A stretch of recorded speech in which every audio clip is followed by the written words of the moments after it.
Assalamualaikum warahmatullahi wabarakatuh. Yang saya hormati mahasiswa Pendidikan Bahasa Indonesia Universitas Nahdlatul Ulama Blitar. Semoga tetap dalam lindungan Allah Subhanahu wa taala. Amin. Pada pembelajaran video kali ini, pada mata kuliah Sosiolinguistik, kita akan membahas mengenai perubahan bahasa.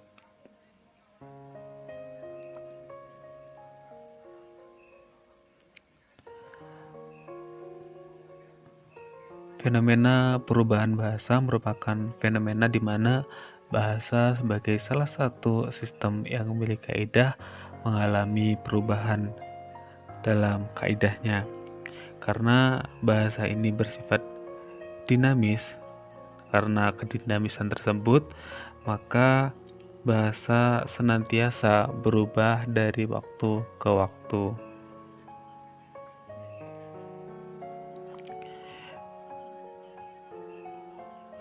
Perubahan bahasa ini tidak bisa diamati secara langsung karena bersifat hakiki, dan perubahan itu terjadi relatif cukup lama sehingga tidak mungkin dilakukan observasi oleh seseorang dalam waktu yang terbatas. Nah, perubahan bahasa lazimnya diartikan sebagai adanya perubahan kaidah, entah itu kaidah yang direvisi, kaidah yang dihilangkan, atau munculnya kaidah baru, dan semua hal itu terjadi pada tataran linguistik, itu fonologi, morfologi, sintaksis, semantik, maupun leksikon.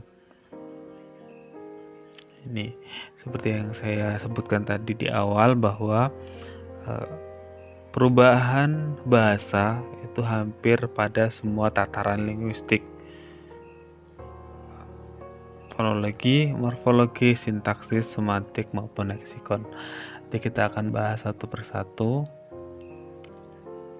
mengenai hal tersebut. Oke, yang pertama adalah perubahan pada fonologi.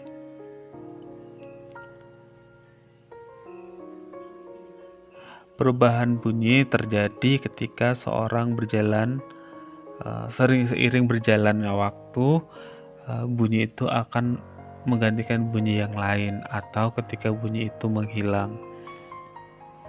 Nah, kalau dalam bahasa Indonesia, perubahan bunyi dalam sistem fonologi bahasa Indonesia pun dapat kita lihat sebelumnya pada EYD fonem F, X, dan S itu belum dimasukkan dalam kaidah fonem bahasa Indonesia.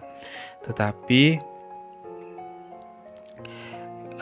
sekarang ini ketiga fonem tersebut sudah masuk ke dalam khazanah fonem bahasa Indonesia.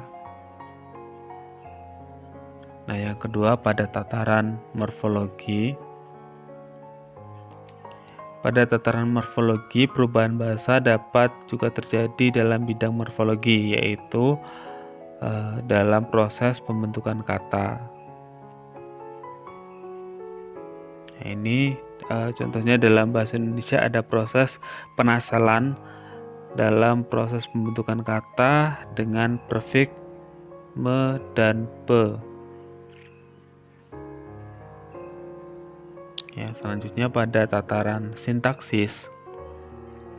Ini pada perubahan kaidah sintaksis dalam bahasa Indonesia juga dapat kita saksikan. Umpamanya, menurut kaidah sintaksis yang berlaku, sebuah kalimat aktif transitif harus selalu mempunyai objek. Tapi di bahasa ini, aktif transitif banyak yang tidak dilengkapi dengan objek. Misal contohnya, reporter Anda melaporkan dari tempat kejadian. Penunjukan itu sangat mengecewakan. Itu kalau dari perubahan secara sintaksis. Oke, yang selanjutnya yaitu perubahan pada kosakata. Perubahan pada kosakata ini perubahan bahasa yang paling mudah terlihat Nah, perubahan kosakata dapat berarti bertambahnya kosakata baru maupun hilangnya kosakata lama. Adapun juga perubahan makna kata. Itu kalau dari perubahan kosakata ini ciri yang paling gampang untuk diingat bahwa perubahan bahasa itu pada tataran kosakata karena bertambahnya kosakata baru, hilangnya kosakata lama, dan perubahan makna kata.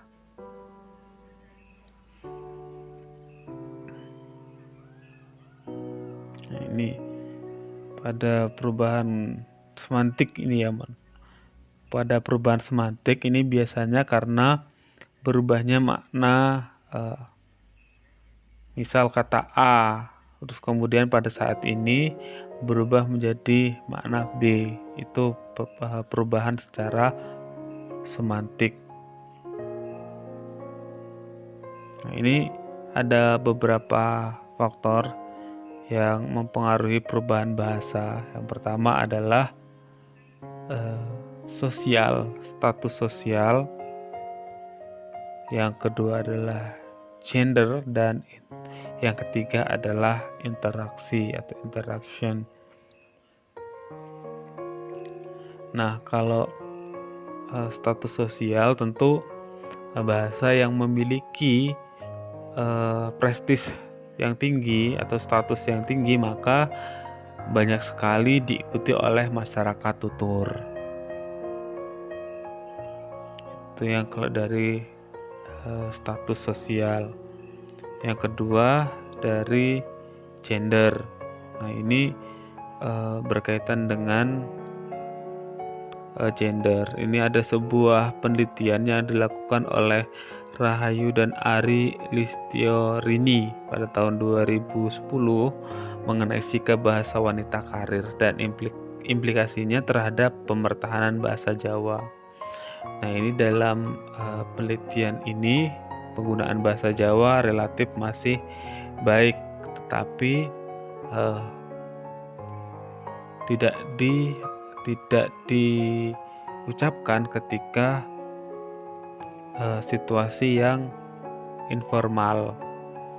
Artinya walaupun pemertahanan bahasa itu masih relatif baik, tetapi tidak ada konsisten ketika dia berada di suasana yang informal. Apalagi yang formal berarti tidak menggunakan bahasa Jawa. Tetapi penggunaannya itu masih relatif baik kalau menurut penelitian dari Rahayu dan Ari Listiorini. Oke, selanjutnya adalah interaksi. Tentu interaksi ini akan memberi dampak yang signifikan terhadap perubahan bahasa karena ketika orang berinteraksi bisa jadi nanti akan terjadi perubahan bahasa, entah itu ada penambahan kosakata, ada penghilangan kosakata, dan lain sebagainya. Itu terkait dengan faktor perubahan bahasa dari segi interaksi. Nah, parameternya perubahan bahasa itu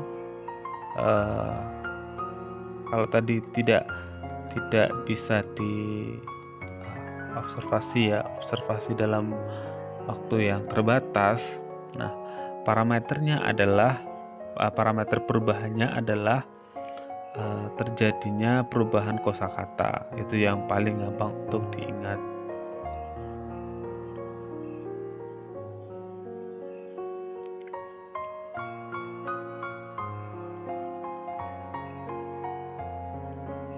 Ini ada lagi Cendra